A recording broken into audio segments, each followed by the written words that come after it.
다르게 사는 사람들이입니다. 왜 이가 나왔을까 생각하시는 분들 계실지도 모르겠어요. 제가 빌립보서 말씀으로 처음 설교를 시작하는 첫날 제목이 세상과 다르게 사는 사람들이라는 제목이었습니다.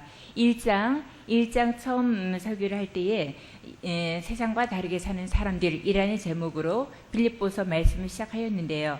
오늘 빌립보서 4장 말씀입니다. 이제 오늘 말씀으로 빌립보서 말씀을 마무리하려 합니다. 이제 마칠 때에도 세상과 다르게 사는 사람들이라는 제목으로 같은 내용의 말씀을 같은 내용의 말씀으로 아마 증거가 될 것 같습니다. 성경 전체를 통해서 하나님이 우리에게 요구하고 계시는 그 삶의 원리가 한 가지 있습니다. 처음 설교할 때에 여러분과 나누었던 말씀인데요. 레위기 말씀입니다.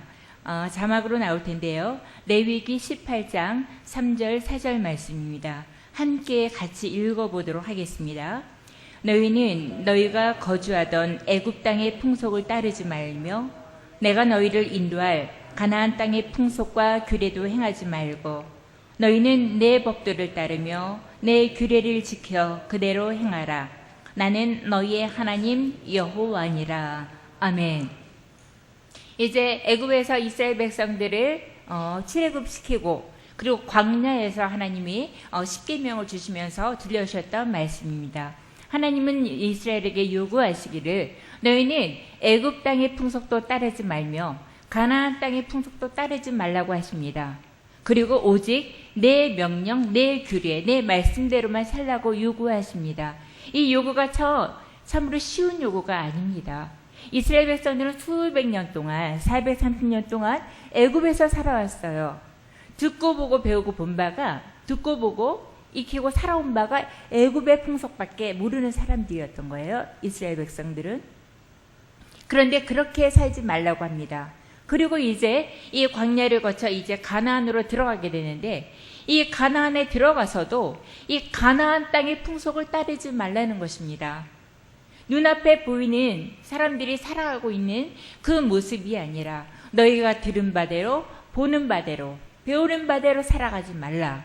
애굽 땅의 풍속대로 가나안 땅의 풍속대로 살지 말고 너희는 오직 내 명령 내 규례대로만 살아가라 라고 요구하십니다. 이 말씀이 참으로 놀랍고 이 말씀이 참으로 쉽지 않은 명령인데 이 말씀은 오늘날에도 우리 이 세상을 살아가는 하나님 나라의 백성에게도 동일하게 요구하십니다.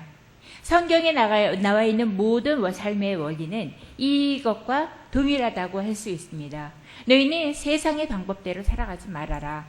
너희들이 날마다 뉴스에서 보고 인터넷에서 보고 배우고 옆에 사람들한테 듣고 보고 배우는 그것대로 살아가지 말아라. 너희는 내 말씀대로 살아가라 라고 요구하고 계십니다. 그 말씀 중에 빌립보서도 같은 맥락에서 같은 말씀을 전해주고 있는 것입니다. 여러분, 그래서 이 빌립보서 말씀은 우리가 흔히 알고 있는 세상에서 흔히 접할 수 있는 그런 것과는 전혀 다른 기준을 전혀 다른 말씀을 우리에게 요구하고 계시는 거예요. 왜 이렇게 장황하게 말씀을 드리냐면 우리는 말씀 너무도 익숙하게 들어왔기 때문에 맨날 들었던 그 말씀, 내가 너무도 잘 알고 있는 그 말씀, 그래 맞아 우린 너무도 당연하게 생각하고 흘려버릴 수 있기 때문에 이렇게 강조를 하는 것입니다. 지금 우리가 듣고자 하는 이 말씀은 전혀 새로운 것이라는 것, 이 세상과 전혀 다른, 우리가 평소에 듣고 보고 배웠던 이것과는 전혀 다른 새로운 말씀이라는 것, 새로운 요구라는 것. 그래서 이거는 하나님 나라의 요구라는 것을 분명히 기억하시고 말씀에 집중해 주시길 바랍니다. 빌립보서 말씀은 그야말로 세상과는 전혀 다른 가치관을 가지고 살았던, 세상과는 전혀 다른 삶을 살았던 그리스도인의 모습을 보여주고 있습니다. 우리가 알고 있는 것처럼 빌립보서는 우리가 어떤 서신이라고 잘 알고 있지요? 빌립보서 하면 딱 어떤 말씀이 잘 떠오릅니까? 기뻐하고 기뻐하라. 네, 기쁨의 서신이라고 우리가 잘 알고 있습니다. 예, 물론 기쁨을 가르치는 서신이라고 우리가 얼핏 알고 있습니다. 그러나 물론 기쁨의 서신이긴 하지만 더 한꺼풀 더 들어간다면 빌립보서의 주제는 복음에 합당한 삶을 살아라입니다. 삶이 어떤 형편에 처하든 고난에 처하든 풍부에 처하든 어떤 형편에 처한다 할지라도 너희들은 기뻐하면서 복음에 합당한 삶을 살아라. 그것이 빌립보서의 주제입니다. 왜냐하면 이 서신은 바울은 이 서신을 기록하고 있는 저자인 바울은 결코 기뻐할 수 없었던 사람이에요. 그죠? 어떤 상황에서 이걸 쓰고 있는 거죠? 옥중에서, 감옥에서, 그것도 그냥 몇 달 후에 풀려난다는 약속이 있는 게 아니라 언제 죽을지 모르는 이 목숨을 걸고 이제 여기에서 내가 인생을 마무리할 수 있겠구나 하는 그러한 절박한, 그런 어두컴컴한 그런 감옥에서 바울이 쓰고 있는 거고요. 그리고 이 서신을 받고 있는 수신자 빌립보교의 성도들도 빌립보라는 그 도시에서 굉장히 작은 무리들이 모여서 핍박을 받아가면서 로마 황제를 숭배하는 사람들과 그리고 유대주의자들한테 핍박을 받아가면서 그리고 극심한 가난 가운데 그리고 그 안에서도 교회 안에서도 분열이 있는 그런 상황 가운데서 살아가고 있는 사람들이었어요. 결코 이 사람들도 삶이 만만치 않았던, 녹록지 않았던, 그런 쉽지 않았던 그런 삶을 살아가고 있는 성도들이었어요. 그런 성도들에게 바울은 기뻐하라라고 권하고 있습니다. 이 땅을 살면서 이 땅에 속한 자가 아닌 하나님께 속한 전혀 다른 영역에 속한 사람처럼 살아가기를, 그렇게 현실적으로 어려운 가운데 처해 있는 그 빌립보 사람들, 우리가 살아가고 있는 삶과 결코 다르지 않은, 어쩌면 더한 이방 땅에서 예수님을 믿는 소수의 사람들로서 우리보다 더 열악한 그런 환경에서 살아가고 있을 그 사람들에게, 우리보다 더 열악했을 그런 사람들에게 바울은 권면하고 있는 것입니다. 전혀 이 땅에 속하지 않은, 이 땅 사람들이 아닌 하나님께 속한 사람들처럼 살아가자. 오늘 빌립보서 말씀을 마무리하면서 과연 사도 바울이 빌립보서를 통해서 성도들에게 권면하고 싶었던 말씀은 무엇이었는지 다시 한번 점검해 보고자 합니다. 우리가 1장 볼 때 살펴보았는데요. 빌립보서 말씀의 핵심 구절은 1장 27절에서 28절에 있습니다. 그것이 우리 성경 공부할 때 요절이라고 하죠. 요절은 중요한 성경 말씀이라서 요절은 아이들한테 외우게 합니다. 이 빌립보서 말씀의 핵심 요절은 1장 27절과 28절에 있습니다. 다 같이 27절, 28절 읽어보겠습니다.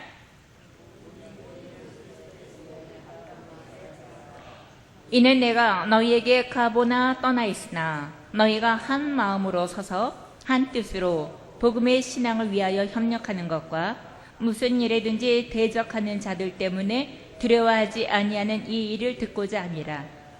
이것이 그들에게는 멸망의 증거요 너희에게는 구원의 증거니 이는 하나님께로부터 난 것이라. 아멘. 네, 오직 너희는 그리스도의 복음에 합당하게 생활하라. 이를 생활하라, 이 단어가 시민답게 행하라, 천국 시민답게 행하라라는 시민 노릇하라라는 말씀이라고 우리가 나누었던 기억이 있습니다. 이 27절, 28절에서 바울은 앞으로 빌립보서 말씀을 통해서 어떤 말씀을 전개할 것인지 27, 28절에 다 담고 있습니다. 너희는 어떤 상황이 어떠든지 복음에 합당하게 생활해라. 그러면서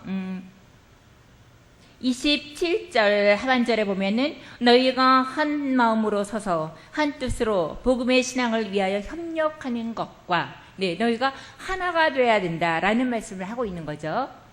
이 말씀을 비롯볼 때 빌립보 교회 안의 사람들은 아마도 협력하지 못하는, 한 마음이지 않았던 그런 상황이었던 것을 알 수 있습니다. 그래서 바울이 27절에서 한 마음으로 협력해라, 그리고 28절에서는 대적하는 자들 때문에 두려워하지 말아라.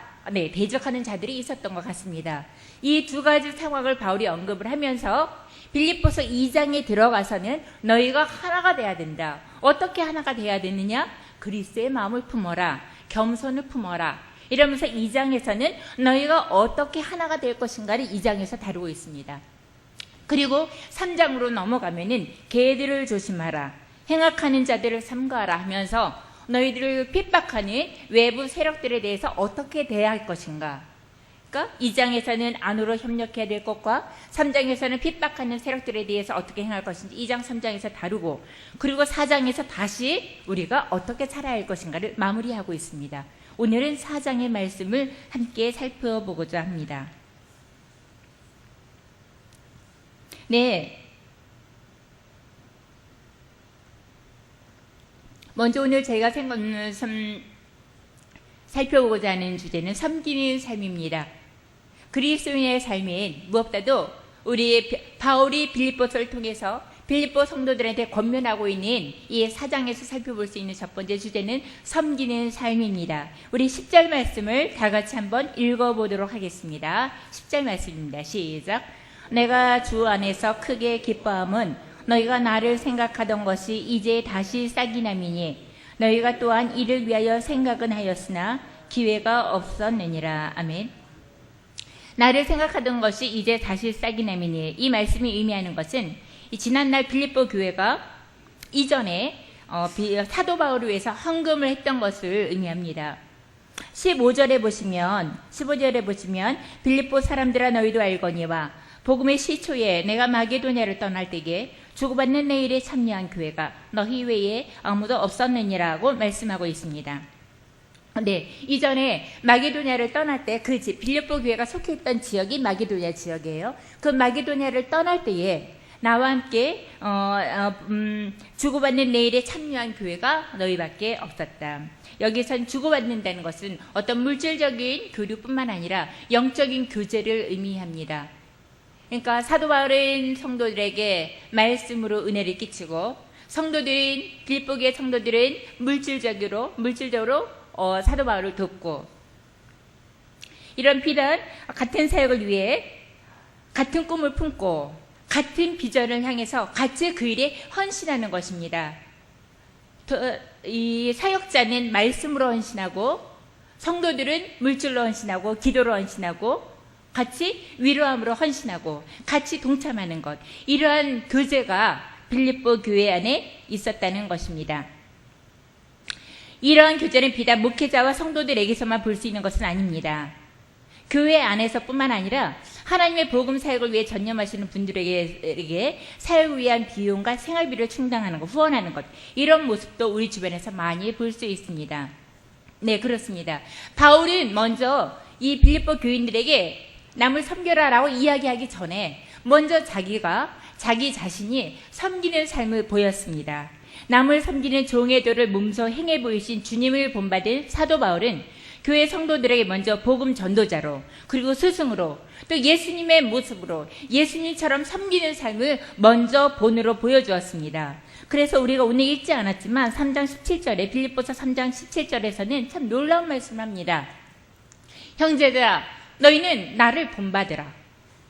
또 우리로 본을 삼은 것 같이 그대로 행하는 자들을 보여라. 너무도 놀라운 도전이에요. 사도 바울은 성도들에게 이렇게 해라, 이렇게 해라, 이렇게 해라, 그저 가르치는 게 아니라 나를 본받아라, 이렇게 먼저 얘기를 하고 있습니다. 빌립보 교회 성도들은 이 사도의 모습을 본받아서 바울이 사도역에 전념을 했던, 그리고 사역에서 성도를 섬겼던 그 모습을 본받아서 사역을 위해 전념하는 사역자들을 돕고, 그리고 가난한 성도들을 섬기는 삶을 살았습니다. 참 훌륭한 스승의, 훌륭한 제자의 모습을 보여주고 있습니다. 빌립보 교회 성도들은 같은 교회 안에 성도들을 서로 도울 뿐만 아니라 또 자기네 교회와는 상관이 없는 멀리 있는 예루살렘 교회가 기근으로 힘들다는 얘기를 듣고 예루살렘 교회를 위해서 또 헌금을 해서 이 가난했던 사람들이, 이 쉽지 않게 살았던 이 사람들이 자기네 돈을 모아서 자기네랑 상관없는 저 멀리 떨어져 있는 예루살렘 교회로 또 헌금을 보내게 되죠. 참 이렇게 기꺼이 섬기는 삶을 빌립보 교회는 살았습니다. 이들이 이렇게 섬기는 삶을 살았던 것이 그들이 부유해서가 아닙니다. 성경을 보겠습니다. 고린도후서 8장 1절 2절입니다. 제가 읽겠습니다. 형제들아, 하나님께서 마게도냐 교회들에게 주신 은혜를 우리가 너희에게 알리노니. 고린도 교회에게 보내는 편지예요. 고린도 교회 사람들한테 마게도냐 교회 사람들 이야기를 지금 하고 있는 거예요. 형제들아, 하나님께서 마게도냐 교회들에게 주신 은혜를 우리가 너희에게 알리노니 환난의 많은 시련 가운데서 그들의 넘치는 기쁨과 극심한 가난이 그들의 풍성한 연보를 넘치도록 하게 하였느니라. 여기 마게도냐 교회란 마게도냐 지방의 교회를 말합니다. 빌립보, 데살로니가, 베레아 등의 교회를 말합니다. 이 마게도냐 지방의 교회들은 환난의 많은 시련 가운데서 넘치는 기쁨으로 극심한 가난 가운데서 풍성한 연보를 하였다고 말씀하고 있습니다. 환난과 극심한 가난 속에 있었던 교회가 넘치는 기쁨과 풍성한 연보를 하였다는 것입니다. 우리 한광원에서도 이러한 모습이 넘쳐나기를 소원합니다. 바울이 주를 본받으면서 나를 본받아라 라고 당당히 말씀하셨던 것처럼 교회의 어른이신 목사님, 전도사님, 지도자들, 장로님들, 권사님들 당당히 일반 성도들 앞에 당당히 나를 본받으라 이렇게 말씀하시며 앞장서서 나아가시는 교회. 어르신들이 교회와 성도를 섬기는 그 모습에서 예수님이 보이는 교회. 예수님이 어떻게 사셨는지 그 어르신들이 삶으로 보여주고 그 어르신들의 삶을 따라가는 성도들에게서 예수님이 어떻게 사셨는지를 볼 수 있는 그런 교회. 성도들이 우리 목사님, 장로님, 권사님들의 그 모습에 은혜 받고 도전받으면서 나도 저렇게 살아야겠다. 그렇게 도전받을 수 있는 교회. 뿐만 아니라 빌립보 교회가 바울의 도전을 받아 칭찬받는 삶을 살았던 것처럼 성도들 역시 가르침을 받은 대로 주변 이웃과 교회 안에 내 가난한 성도를 돌아보며 섬기는 교회. 비록 내 주머니는 비었을지라도, 내 주머니가 비었을지라도 혹 굶고 있는 지체는 없는지, 어려움을 당하고 있는 지체는 없는지 돌아볼 수 있는 마음의 여유를 갖고 있는 성도들이 되시기를 소원합니다. 지난주에 이태원역 앞에서 버스를 타면서 정류장에서 특별한 경험을 했습니다. 짐이 많아서 차를 두고 갔고 전철을 타고 오는데 짐이 너무 많아서 402번 버스인가요? 그 버스를 타기 위해서 기다리고 있었어요. 근데 다른 데 신경을 쓰다가 언뜻 이상해서 이렇게 눈을 돌려보니까 바로 제 앞에 어떤 아저씨가 앉아 이렇게 비틀비틀 하면서 저를 쳐다보고 계시는데 그 눈빛이 알코올 중독이 아니라 약물 중독 같았어요. 너무 놀라서 이전에 그런 분들을 보았기 때문에 얼른 알고 그분이 비틀비틀 하다가 저에게 덮치기라도 할까봐 너무 놀라서 순간적으로 저는 경계하고 여기 서 있으면 이 사람한테 해코지를 당할 수 있겠다라는 생각에 얼른 자리를 피해서 그 옆으로 갔습니다. 거기 트럭에 과일 파는 아저씨가 있더라고요. 그쪽으로 건너갔는데 거기에 어떤 목소리 큰 아줌마가 그 과일 가게 아저씨랑 흥정을 하고 있었어요. 저거 얼마요? 이거 얼마요? 아이 이게 마음에 안 든다. 너무 큰 소리로 흥정을 해서 좀 마음이 좀 안 좋았습니다. 그 아주머니가 곱게 보이지 않았어요. 근데 그 아주머니가 흥정을 다 하던 결국 저거 3,000원어치 달라고 해서 한 봉다리에 담아가지고 갔습니다. 그냥 그것으로 끝나는 줄 알았는데 그 아주머니가 그 봉다리를 담아갖고 가서 누구에게 주었을까요?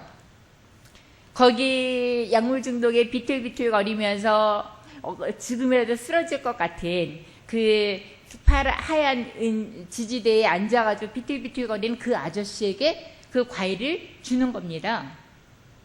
그 아저씨는 너무너무 제가 봤는데 너무너무 허겁지겁 그거를 막 먹는 거였어요. 그 순간에 얼마나 부끄러워지던지요. 제 주머니에 3,000원이 없어서 그분을 못 도왔을까요? 저는 그분을 도울 수가 없었어요. 왜 도울 수가 없었을까요? 제 안에는 그분을 향한 마음이 열려있지 않았어요. 혹시라도 내 도움이 필요하지는 않을까 이런 생각조차 갖고 있지 않았고 내가 해코지를 당할까봐 우선 나부터 몸을 사리면서 그 자리를 피했던 거였죠. 하지만 그 아주머니, 제가 별로 곱게 보지 않았던 그 아주머니는 그러나 자기 돈에 돈 3,000원을 털어서 과일을 사서 그분에게 드렸고 그분이 허겁지겁 먹는 그 모습이 너무도 안 되었고 불쌍했고 죄송했고 미안했습니다. 3,000원이 없어서 그분을 돕지 못했던 것이 아니었습니다. 우리가 돈이 없어서 사람들을 못 돕는 게 아니라는 겁니다. 제게는 그분을 향한, 아니 나보다 어려운 사람을 향한 기본적인 긍휼의 마음이 제 안에 없었던 거예요. 그런 분들을 오히려 경계하고 혹시라도 해코지라도 당할까봐 나를 먼저 추스린 내 모습을 너무도 부끄럽게 그러나 적나라하게 보여주셨던 사건이었습니다. 그래요.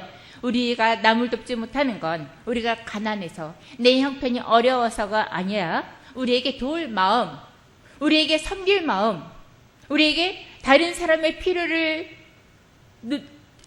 필요를 살펴볼 수 있는 그런 마음의 여유가 없기 때문에 우리가 그런 분들을 내 주변을 돕지 못하는 것이더라고요.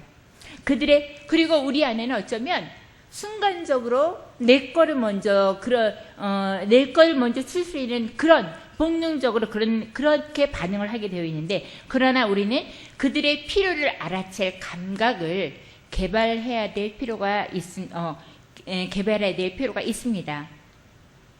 여윳돈이 생겼을 때 나에게 이번 달 살고 요만큼 남았어, 요거 갖고는 다음 달에 뭘 해야지, 이거 일단 또 돈 쓸 때가 생길지 모르니까 일단 묶어두고 쌓아두고 일단 통장에 넣어두고 그래 나중에 써야지. 여윳돈이 생겼을 때 나의 불확실한 미래를 위해 저축하는 것도 물론 중요하고 필요하지만, 혹시라도 내가 여윳돈을 챙길 때 이 시간 하루 한 끼 식사를 해결하지 못하거나 아픈 사람은 없는지 돌아볼 수 있는 성도들이 되시기를 소원합니다.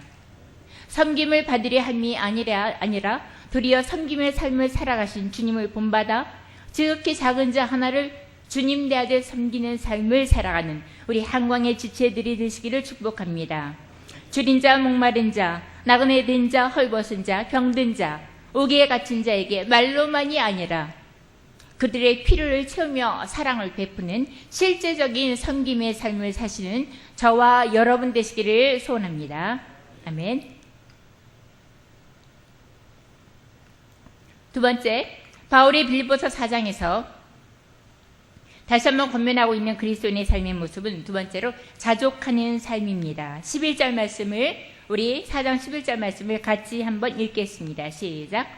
내가 궁핍함으로 말하는 것이 아니라 어떠한 형편에든지 나는 자족하기를 배웠노니. 여기에 궁핍하다는 것은 부족하다는 것, 가난하다는 것.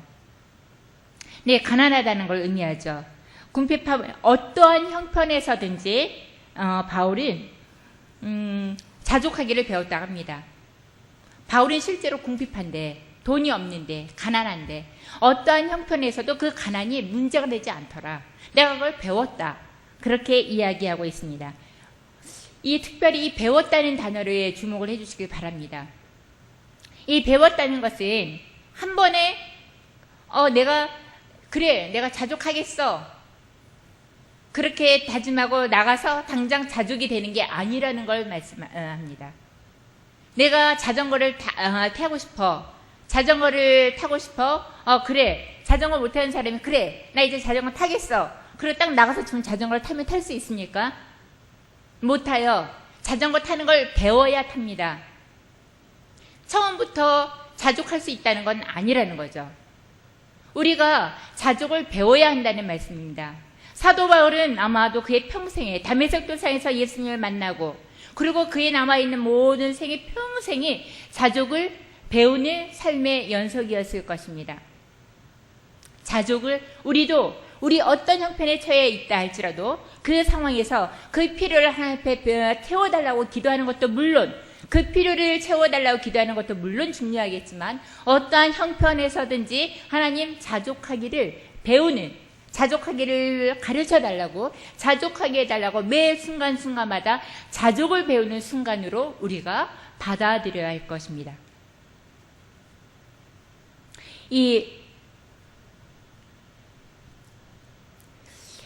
근데 우리 바울은 얘기하기를 자족하기를 배웠는데 나는 빚 비천에 처할 12절에 보면 나는 비천에 처할 줄도 알고 풍부에 처할 줄도 알아.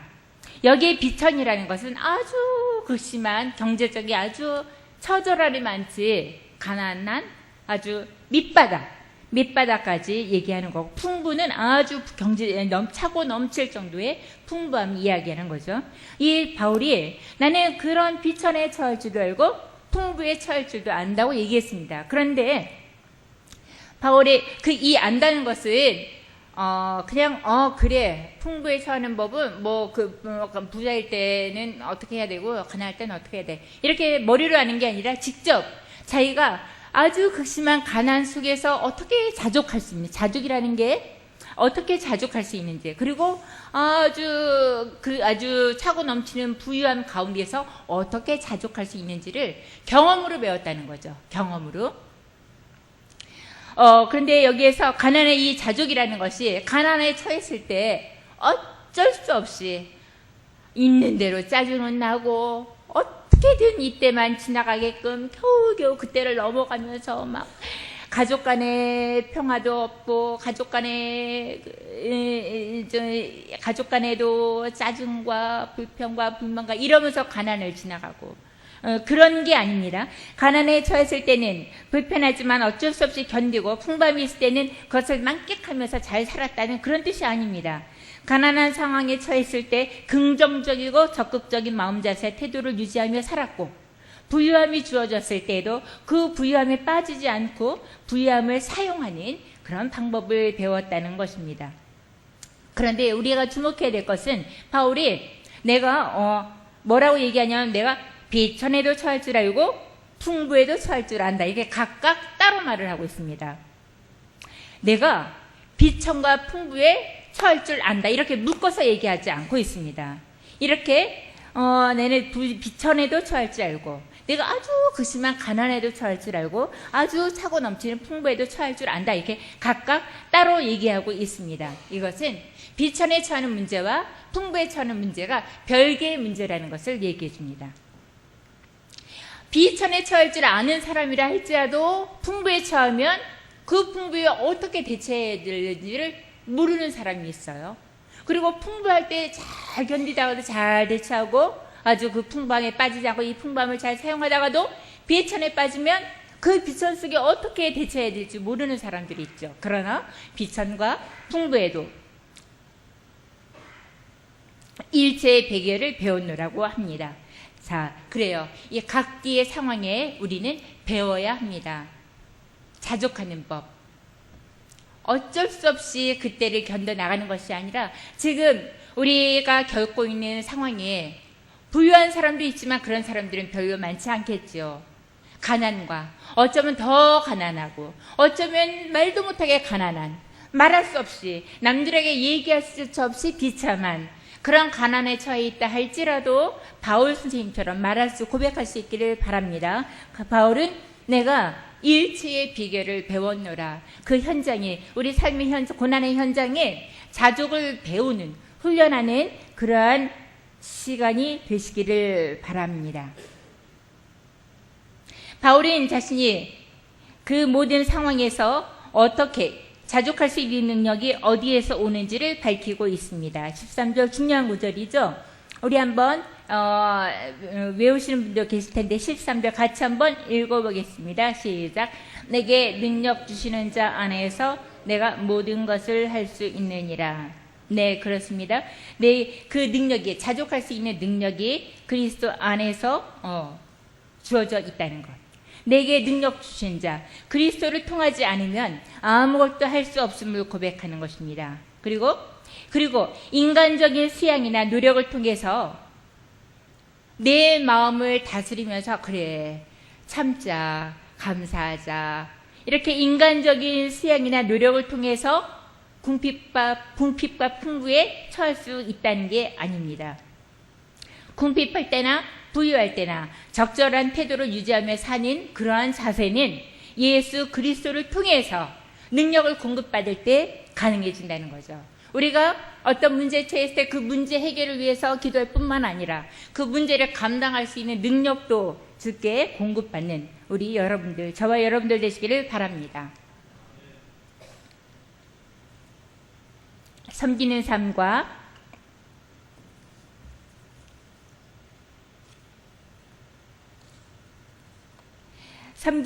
자족하는 삶. 이제 세 번째 마지막입니다. 고난에 동참하는 삶입니다. 14절을 같이 한번 읽어보겠습니다. 시작. 그러나 너희가 내 괴로움에 함께 참여하였으니 잘하였도다. 아멘. 네. 바울 선생님이라고 해서 참 이 14절 말씀이 위로가 됩니다. 이 바울 선생님이라고 해서 모든 상황이 그냥 만만했던, 그러니까 쉽게 넘어갔던 건 아닌 것 같아요. 여기 보면 괴로움이라는 표현을 합니다. 참 바울 선생님도 괴로우셨나 봐요. 솔직하게 내 괴로움, 참 내가 괴롭다. 그런데 너희가 내 괴로움에 함께 참여하였구나. 참 잘했다. 라고 말씀하고 있습니다. 여기 참여했다는 것은 믿음의 교제, 코이노니아를 얘기하는데, 그러니까 바울이 지금 문제는 바울이 무엇 때문에 괴로웠냐면 일단 경제적인 문제, 일단 물질의 궁핍함이 가장 큰 문제였겠죠. 그러나 바울의 괴로움은 거기에 끝나지 않았습니다. 바울의 평생 동안 사역을 하면서 배척받고 핍박받고 그리고 인정받지 못하고 그리고 오해받고 그리고 감옥에 갇혀있고 이런 상황에서 바울에게 위로란 너무도 필요한 거겠죠. 빌립보 교회 성도들은 바울에게 물질만, 돈만 보낸 것이 아닙니다. 에바브로디도라는 사람을 통해서 헌금을 하면서 이 에바브로디도가 바울 옆에서 바울을 도우면서 바울을 도와주게 하였고 또 그리고 우리는 당신의 편입니다. 이런 지지와 격려와 위로를 보내주었던 것입니다. 바울이 이렇게 사역에 어려움을 당했을 때 빌립보 교인들이 물질의 필요뿐만 아니라 바울이 정말 필요로 하고 있는 정서적인 문제, 마음의 문제, 그리고 우리는 당신과 함께한다는 이런 고난에 동참하는 모습들을 보여주었던 것입니다.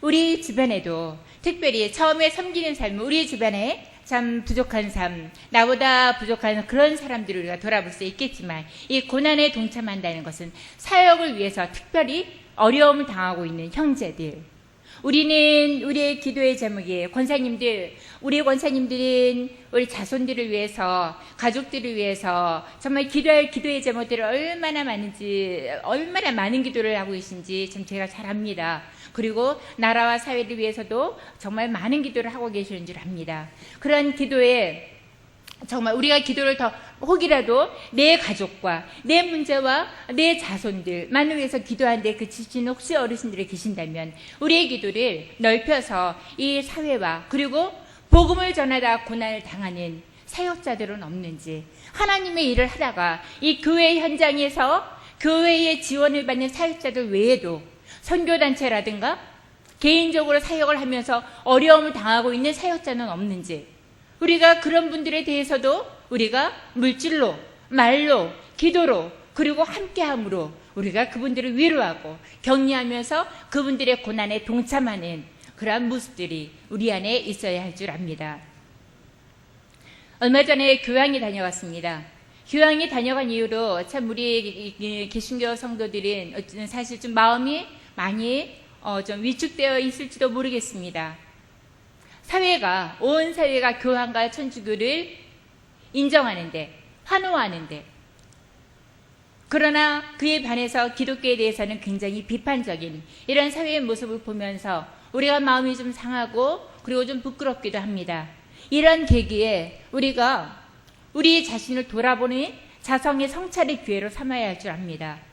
이 사회에서 우리 그리스도인들이 정말 세상과는 다르게 빛과 소금의 사명을 감당하면서 정말 세상과는 다른 모습들을 보여줘야 하지 않겠습니까? 우리가 제3자의 입장에서 그래, 우리 개신교는, 우리 교회는 이게 잘못됐어, 이런 비판의 소리가 아니라, 우리부터도 우리를 부끄러워하는 그런 말이 아니라, 내가 먼저 내가 있는 이 자리에서 섬기는 삶을, 자족하는 삶을, 고난에 동참하는 삶을 보여주면서 이 빌립보서에 있는 이 말씀을, 이 성경에 나와 있는 이 말씀을 내 삶으로, 행동으로, 실천으로 내가 있는 그 자리에서 행할 때, 그때 빛과 소금의 사명을 감당하게 되면 내 자리가 밝아지며, 그리고 우리 교회가 더욱더 권위 있는, 이 사회에서 권위 있는 교회의 모습을 회복하게 될 줄로 믿습니다. 아무쪼록 돌아가실 때 말씀이 그저 의뢰 한번 들어왔던 말씀이야, 너무도 잘 알고 있는 말씀이야, 그렇게 흘려버리지 마시고, 그래 내 삶에서 내가 섬겨야 될 대상이 누구일까? 내가 자족하지 못한 부분들이 있다면 이 자족하기 위해서 어떻게 내가 분투할 것인가? 내가 고난에 동참하기 위해서 내 주변에 누구를 섬겨야 할 것인가? 고민하시는 저와 여러분, 우리 한권교회 성도들이 되시기를 소원합니다. 같이 기도하겠습니다.